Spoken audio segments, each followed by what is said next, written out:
பாருங்கள் நல்லா வெள்ளையாக்குது. இது தாங்க நம்ம இப்போ வேக்க போகிறோம்.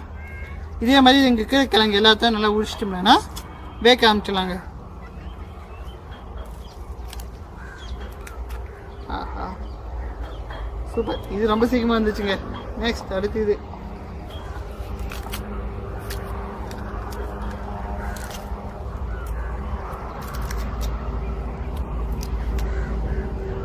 நம்ம இது எல்லாத்துலேயும் கோல் போடுறதுனால சீக்கிரமாக உடைக்க முடியுதுங்க.